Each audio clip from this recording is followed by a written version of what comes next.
wotukurikiye reba ko n'umuntu abaga inkoko nsakaho igituza gusa because we are going to make fried chicken with onion gravy. We are now doing what? Marinating our chicken. I think now you see how it looks. The color is golden. I told you to cook this one, we call it braising. Wow, commenting acha ikwisani yacho. To be appetizing.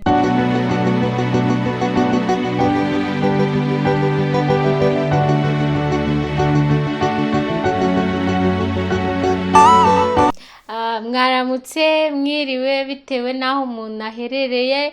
Nanone twagarutse ni kuri Cynthia TV show nk'ibisanzwe, nkuko tumaze iminsi tubereka ibintu byinshi bitandukanye byo guteka tubigisha. Nizere ko mwabikunze, ariko mbere na mbere please subscribe, like, share na comment. Hanyuma ndi kumwe nk'ibisanzwe rero na Chief Henry. Chief, okay, ni karibu mu gikoni utwigishe guteka nk'ibisanzwe, twiga guteka hamwe na Chief Henry. Ni karibu. Yego Cynthia urakoze. Uyu munsi twagarutse nk'ibisanzwe to show you the good things which are found on Cynthia TV. Today we are making fried chicken in onion gravy. It will be accompanied with chips, and we shall make a simple salad. As you are seeing, this is our chicken. In this chicken, we are going to show you, we are going to debone our chicken. We only need the breast. Wotukurikiye reba ko n'umuntu abaga inkoko nsakaho igituza gusa because we are going to make fried chicken with onion gravy. I think you are following. This is the breast I'm talking about. Then again here, I also remove this one. Remember, I told you that if you are you are seeing here is what we call mise en place. To say the mise en place in cookery, it is the preparation of raw materials, tools, and equipment. If I talk about raw materials, this is fresh chicken. These are fresh potatoes. Sorry. Here we have yellow pepper, we have red pepper, we have green pepper, we have avocado. As you are going to see, you are going to use them. We have onions, we have French beans, we have olive oil, we have royco, we have paprika. All these are for marinating. We have cube Maggi for seasoning. We have salt, it is for seasoning as well. We have cucumber, it will be used in our salads. We have our tomatoes. This is flour. Flour will be used in coating. Then here we have carrots. We are going to use them in salads. This is our equipment and tools. This is our frying pan. I think you have a pan at home. No ufite pano mu rugo cyangwa utayifite n'isafuriya wayikoresha. Iyi ni safuriya yacu irimo amavuta tugiye gutekamo ibirayi. So mutukurikire murebe ngo twatangiye kuri Cynthia TV. Katangire tukata ya nkoko yacu. Iki ni igituza twakuye kuri ya gufa mwabonye. Then I'm going to cut my chicken like this kugira ngo nutuyiteka ese neza. Teka ndasiramo aka design, sibyo? This is my chicken breast. You see how it is cut?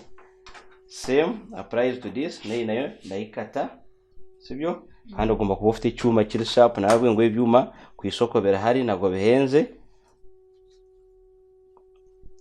sibyo? Then the next we are going to marinate cyangwa to season our chicken. This is salt, sibyo? I'm putting salt. If you have white pepper, you have black pepper, you can put it on there. Mostly red meats go with black pepper, white meats goes with white pepper. So here it is salt. I'm marinating my chicken.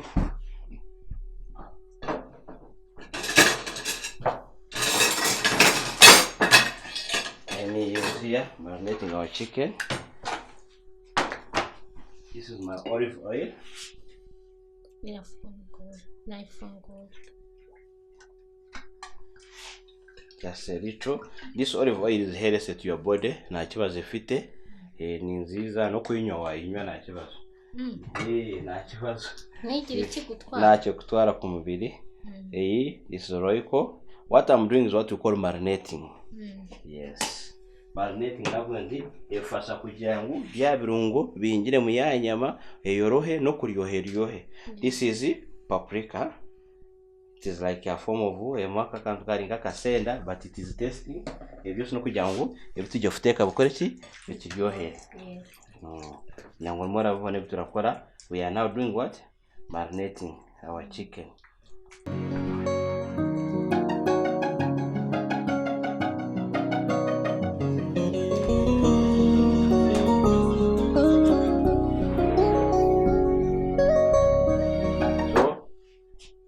Twarangije kumarinatinga inkoko, urayibona ko yarasa.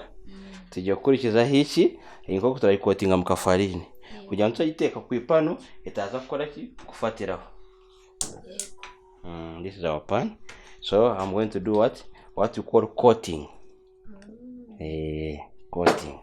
Remember turateka ki fried chicken in onion gravy. Gravy na kasosi kakoze mbitunguru. Turakora umunsi uko turaza kurisa ki inkoko yacu n'amafiriti. Hano twamaze kumarina, twamaze kuyikotinga. Ikigiye gukurikiraho ki no kuyifryinga. Sibyo? Ubu pano turimo twakora twise seasoning ya pan. Ibanza kushuha, nemara kushuha, we put oil so that when you put your chicken or whatever you're cooking, it should not stick on the pan. That's the purpose of seasoning a pan. We call it preparing a pan before cooking. Cyangwa okutegura iyo pano ya mbere kuyitekeraho. Abengi rero turibesha mu rugo mara kumara nebo wamaje ukafata pano tarashuha ukasiraho ki ya nkoko cyangwa ya nyama utafite ukasanga yafatiye ku ipano byashiririye. So tune niyo mpamvu tubanza kusizoninga pan, then after tukaza kuteka ki ya nkoko yacu. Remember, this is our olive oil. We don't need too much. Then I'm going to put our chicken. Our pan is hot, ready, hot. Oil passes the whole sides. Then I put my chicken.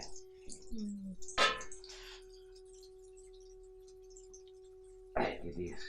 As waiting to cook.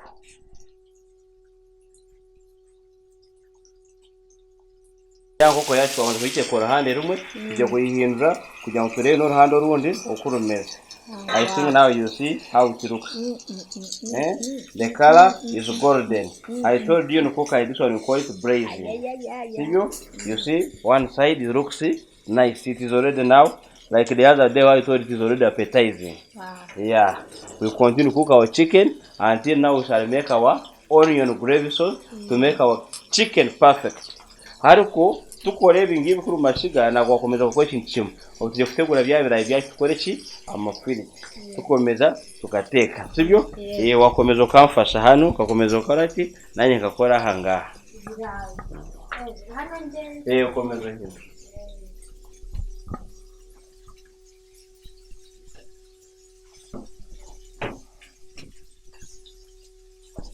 Remember twavuze ngo inkoko itayiteka igene naki na onion gravy sauce. Nukuvuga wote bizo mu rugo igitunguru cyikora sauce. Mu sauce yacu n'igitunguru gusa.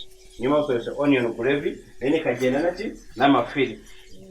Utujye gukora ki amafiriti. Aha ndimo ndakora ki amafiriti araza kuribwa naki na yankoko yacu. Notara mukundeba neza ikirayi cyanye nana cyase neza. Ndakata ugomba kuba ufite icyuma kitaye neza urabona ubwo icyo bita firiti. Reka rero tukunda kwibesha ukavuga ngo buri kintu cyo asara amafuta ngo ni firiti. Ifiriti urabona yanje kuyekase niyo bita firiti. Impande zose zirakora ki zirabesha. Ubu ndimo ndakora za firiti zaje zakora ki turarisa yanko turaje twite fried chicken in onion gravy. Sense urabone koko yakwemera saneza. Ukomeza hindure none nko mukanya nuwoje gukora onion gravy. Sibyo? Kugira ngo afeme yango ko yese singa eriyo semeza. As we said, all these are on the phone on Cynthia TV. Por umunsi tutajya twahindura muri ebo tuka.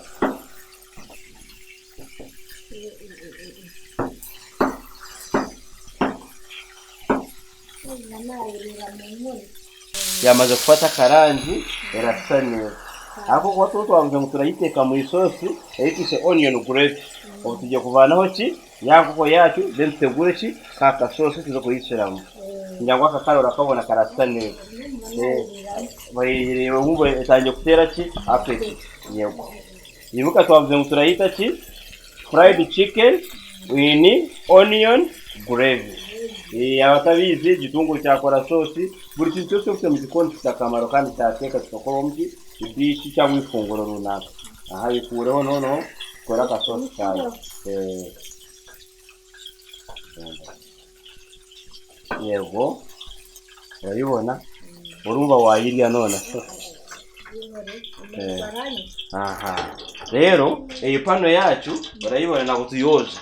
Aka kasosa kasigayemo tukita gravy kandi tuteze inkoko kugira ngo yasu turateka n'abari mararya wa mukiriya wacu agomba kumva ki kakahumuro k'inkoko. Ubu turafata cya gitunguru cyacu tukikarange hehe mu ya nkoko. Ubu ya nkoko cyo yishikora hano zani cya gitunguru tukikarange twari sauce. Hashiramo ibitunguru byacu murabibona dufitemo serere tungurusumu tumabihumura neza ibyo gukora ki sauce.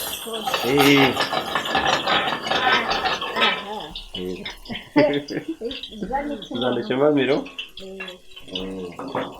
karange tuteke iyi nkoko tuzaka wa mukiriya wa muntu wacu arimo arakurikira Cynthia TV arebe byiza ahiva biri wowe mutese teko fasha kuki kwipana yo tese ko guhirima teka njango urumva kahumura nawe watese mu rugo njango arimo arakurikira Cynthia TV. If you are following this recipe, you are seeing all the great good things are found on Cynthia TV. You are doing the same.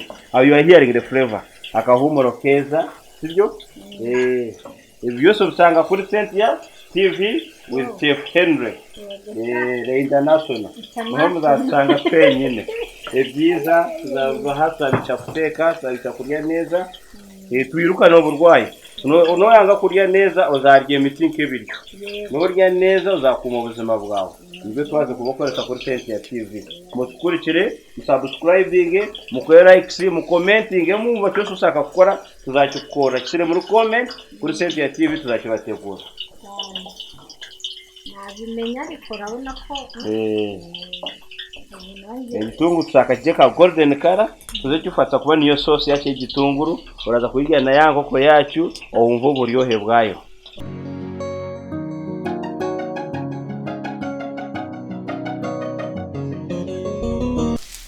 Abatukurikiye kuri Cynthia murabona itugeze cya gitunguru cyake cyakora akasoso twise onion gravy. Mwibuke cyaje twakaranze ya nkoko yacu kakasosa kasigaye twakise gravy yavuye mu ya nkoko tukatusha mu cya gitunguru kwa tushaka ya sauce yacu eze humura ki ya nkoko. Igitunguru cyamaze kuba ki golden brown. Tugiye gukora niki tugiye gukora ki kusiramo twita seasoning. Urumuna kujya Cynthia uyu munsi nuwo mutesi wacu wotese ya nkoko yacu twise fried chicken in onion gravy.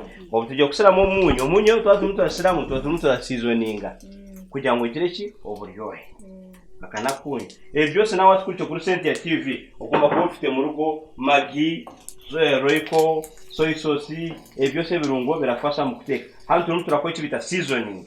Seasoning neje wafashe ibirungo byumye urimo rabyongera mu biryo cyangwa mu isosi kugira ngo biryohe.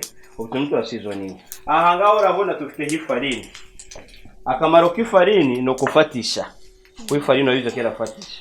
Tugiye kusaramo akafarini kugira ngo ya sauce yakeze ko iki ifashe twita thickening agent.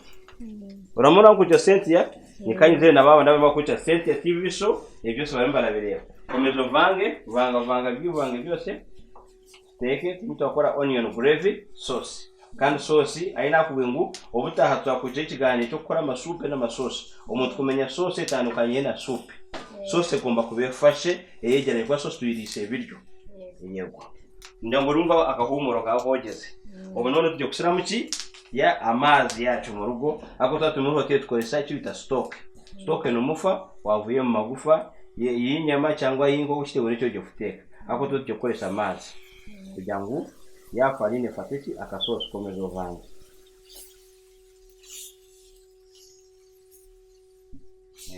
Vange. Ubu turakora ki onion gravy. Yetu kusiramo ki our chicken which is already fried. Sibyo? Yeah. Tunaanza kusiramo ndi seasoning. Ubu turakora sauce cyane muri process. Ubu turangiza we are going to put our chicken in this sauce. What the recipe is called fried chicken in onion gravy sauce, meaning a sauce ni bita onion gravy. Fried chicken nichi ni ya chicken to frying. Baramara tukurikira neza ngirango. Yego, turakomeza tuteke, tufite ki otuto twabe mu ngoko tukeneye kugira ngo yango kwehumure. Ubu yango ko yawe tese, sibyo? Hano uyibuke twavuze ngo turayirisa ki amafiriti. Ya amafiriti yacu barayabona kuri Cynthia TV. Twayakase egihe cyose uri mu rugo wakase kirayi kisire mu mazi kubebera ifite starch. Ubikasoka bivana mu mazi dukore ki bihindura irangi ukasanga ibirayi bya butuku. Watetse firiti ukazasa nabi. Umunsi akwigisha ibanga ryo guteka firiti kaje kocoka mu kanwa kawe. Sibyo? Mu guteka ababiza abatese bakita branching. Branching no kufubya. Turabanza tu branching amafiriti yacu mu mafuta, ushaka kuyakora mu bwoko bubiri. Ushaka guteka amazi akabera ukashyiramo ibirayi akaheka toyo ukabivanamo. Cyangwa ukabishyira mu mafuta yashushe mu gihe gitoya nabwo ukakora ki ukabivanamo. Ngo tujye kubigenza. For us today we are going to branch our potatoes. We are going to make chips using oil. I said branching is half cooking. In cooker that's how we term it. So we are going to branch our chips, then after a brief time we remove them from oil, then after we shall put them back to make our chips crispy. Lawema kucha Cynthia. Komeza teke. So ujye gufata ikiko cyawe, sibyo? Uyirinde gushyira amazi. Wanzo ujye utibera aya mazi avemo, usire mu mafuta. Yego. Amafuta arashushe neza. Shiramo kuba this recipe umuntu wese arimo aratukurikira arimo araryohera kandi araza kuba aryohera ndabizo arimo arakurikira no katinye kuteka muteka Cynthia no katinye urabona ka sauce kacu katangiye gufata kandi saka kabe kari brown kaza kahumura batagise onion gravy cyangwa chicken fried in onion gravy sauce. Yego.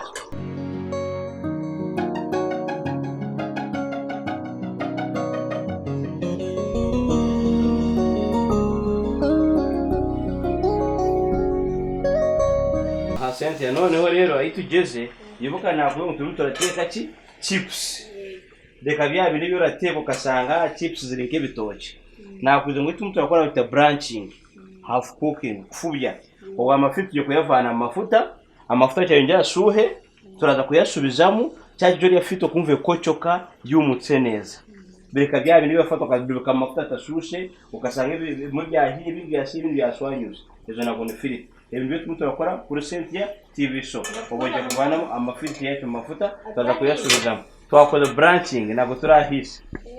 Turaza kuyasubizamo. Nakubungu no bwoko bubiri. Usohotse gushyira amazi igihe gitoya ukayavanamo ukaza kuyashyira mu mafuta ashyushye. Nayo firiti ivamo kocoka neza. Cyangwa ugashyira amafuta nk'uko wakoze nyuma y'igihe gitoya tukaza gushyira hehe tukayasubiza mu mafuta ikazera firiti. Reka bya bindi bateka ukasanga biri k'ibitoki bikibangana nakubuye mpamvu mu rugo ko bigenda abagabo batekera nabi akijya hanze akarya neza. So tusaka tubahindure rero abantu bamenye guteka kuri Cynthia TV bamenye gufata ingo zabo neza no kurya neza no kwindura ubuzima ukasanga wari ifiriti byose byuzuye amafuta yacu tashaka eze yumuse ekocoka ikitwise branching. Yego. Uyibuka tese ki fried chicken in onion gravy. Sibyo? Uboje kuntestingira sauce. Mu rugo abakozi tukoresha cyangwa abamama mu muteka mu rugo mbigenza nabi. Usanga wavuye muri toilette katuyireke. Uve karabyo umwana neno kizose na wa mwanda wose uraza ebitoke musuze mu isosi y'umugabo. Usuze mu kanwa. Mu kanwa ufite bacteria. Urarangiza nagumsho munyo neza. Uyoje bya bitoke bisubize mu isosi. Ubuhezo umugabo ngwari. Umugisha gukora amafaranga azawuvana. Uburyo bufite twinga sauce no. Ugiye gufata ikiyiko utahisemo ka sauce usira hangaha sibyo ubone gukora ki kutestinga umva umunyu. Norangiza cya kiyiko cyawe ugenda ukisire mu mazi ucyoze. Sibyo hariko mu rugo ebizipo byose arasara mu ntoki ebitoke muki mu isosi which is very bad. Sibyo ntabwo ni byiza. Fata ikiyiko utahisemo usire ku kindi umva ka sauce. Urumva haba mu iki uburyo no Cynthia yaryohewe. Abaratkurikira nawe njyango marabibona kuri Cynthia TV ibyiza byose nto muzamambukura. Mukore subscribe mutkurikire tubereke ibyiza kuri Cynthia TV. Nakubwiye isosi twayikoze mu gitunguru na salsa na nyanya ni sosi y'igitunguru mwimerere irahumura ya nkoko twatese nawe no buri mu rugo njyango rumora byumva no wakurikira recipe yacu kabiteka. Yego Irabyoshe pe. Aho tugeze urabona sosi yacu iregeranye. Ahetandukanye na soupe isosi wayirishoboga urabona irafashe. Ntabwo ni soupe ngo n'amazi ngo birarekuye. Twaze muka kafarini kukatuma iki ifata. Akatabiza atazibanga nabo yaraje kutubikora nibanga waremenye na kafarini kaceya sosi yawe kafata utuje gabanya umuriro sente njyango aho tugeze ya mafuta yacu arashushe cyane za firizi zamaze kucya muki ubushuhe bwagabanze tujye kuzihisa neza tujye ki cyacikorwa cyacu kwarura ya chicken fried in onion gravy wamukiriya wacu yaje kuryoherwa na chips zacu zingize sira amafuta tuhise rero.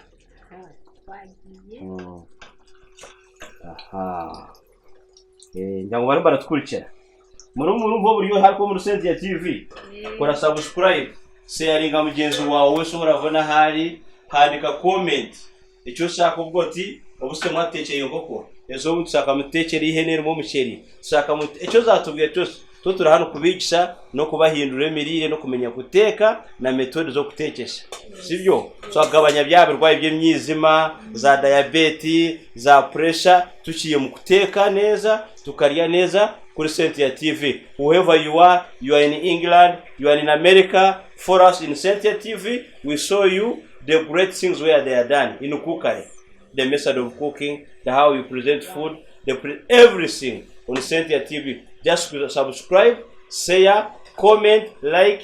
We are ready to be with you.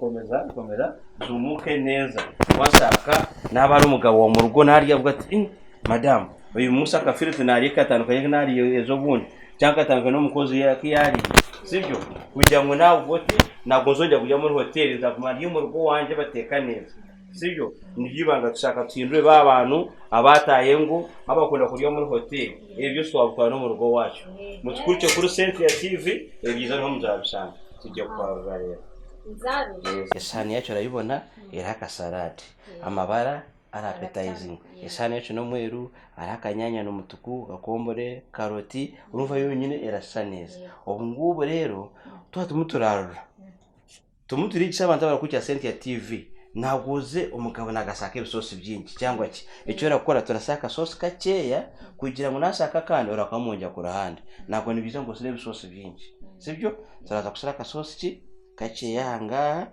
uko ya sauce yacu twagise onion gravy tuzane ki ya nkoko yacu sibyo twafryinze irasa neza yararyoshye sibyo tuserehe barabona ko bintu birasha urabona noneho uzana ka kafiriti kawe uze ukashyira hano ku ruhande direti cyacu kwagwa cyacu gukora ki gutestinga twumva uburyohe na wawe ndatukurikiye kuri Cynthia TV avuga ati kabisa kandi ikindi no buri muri arure biryo no karure bigese hano kugira ngo webeka ki nko musozi sira hebiryo bibiki umuntu aba afite uburenganzira bwo kwiyongera bibe buri presentable uri bakasana ko karasi akakori chicken yawe golden brown salade kawe kafite amabara atandukanye naka chips ukarasi Cynthia wa commenting cya ikwisani yacu tuya appetizing tubitera peti ndabona ko umeze amire yarakwishe ubu ngo uje kuntestingira yankono yacu watese kugira ngo na wawo ndo yarmana biteka kuri Cynthia TV atukurikira azatwe comment atubwira ati yango ko narayitese nsanga emeze neza so it is now your turn to test until me ndakubwiye with that sha ibyuma ko nabumenyereye tamatsiko inkoko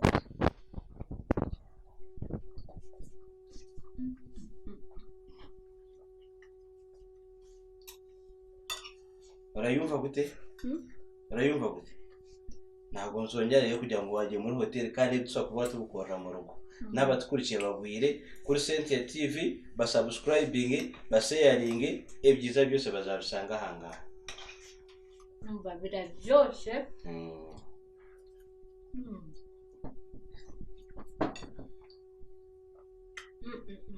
ya depression is shit.